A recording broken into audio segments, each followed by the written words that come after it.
ചെയ്യണമെന്ന് സർക്കാരിന് തോന്നി. സർക്കാർ വഖഫ് ബില്ല് അമെൻഡ് ചെയ്യാൻ വേണ്ടി സർക്കാർ ലോക്സഭയിൽ കൊണ്ടുവന്നു. സ്വാഭാവികമായിട്ടും അതിന് എതിർപ്പുണ്ടാവും.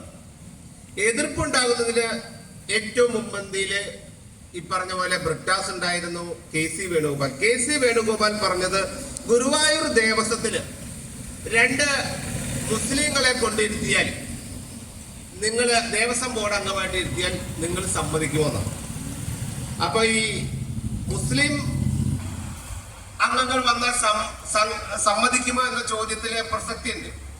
പക്ഷെ ഒരു പ്രശ്നമുള്ളത്, ഈ ഗുരുവായൂർ ദേവസ്വം എന്ന് പറയുന്നത് അവിടുത്തെ വിശ്വാസവും ആചാരവും നിധാനമായ കാര്യങ്ങൾ ചെയ്യുന്നതിന് വേണ്ടിയിട്ടുള്ള സംവിധാനമാണ്.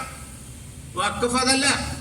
വഖഫ് ഭൂമിയുടെ കാര്യം മാത്രം നോക്കുന്ന ചില മുത്തവല്ലിക്കാരുടെ ബോർഡാ, ചില അഡ്മിനിസ്ട്രേഷൻ പവർ മാത്രമുള്ള ബോർഡാ. അവിടെ എങ്ങനെയാണ് വിശ്വാസവുമായി ബന്ധപ്പെടുന്നത്? നിങ്ങൾ 5 നേരം നമസ്കരിക്കണ്ട, 4 നേരം നമസ്കരിച്ചാൽ മതി, അല്ലെങ്കിൽ പടിഞ്ഞാട്ടിൽ നിന്ന് നമസ്കരിക്കുന്നത് 1 നേരം കിഴക്കോട്ടാക്കിക്കോ എന്ന് പറയുന്നതല്ല ഈ സാധനം. അത് മറച്ചു വെച്ചിട്ട് കെ സി വേണുഗോപാൽ ഏതായാലും ഇവിടെ വരികയാണല്ലോ. ലീഗില്ലാതെ അവർക്ക് ഒരു രക്ഷയില്ലാത്ത പാർട്ടിയാണിത്. ലീഗില്ലാതെ രക്ഷയില്ല എന്ന് പറയുന്നതിന്റെ അടിസ്ഥാനപരമായ കാരണം ഇപ്പൊ തന്നെ മുനമ്പത്തെ വിഷയം വന്നു.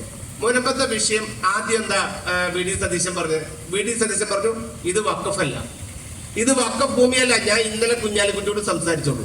കുഞ്ഞാലിക്കുട്ടി മുസ്ലിം സംഘടനകളും ഇത് വഖഫല്ല എന്ന് സംസാരിച്ചിട്ടുണ്ട്.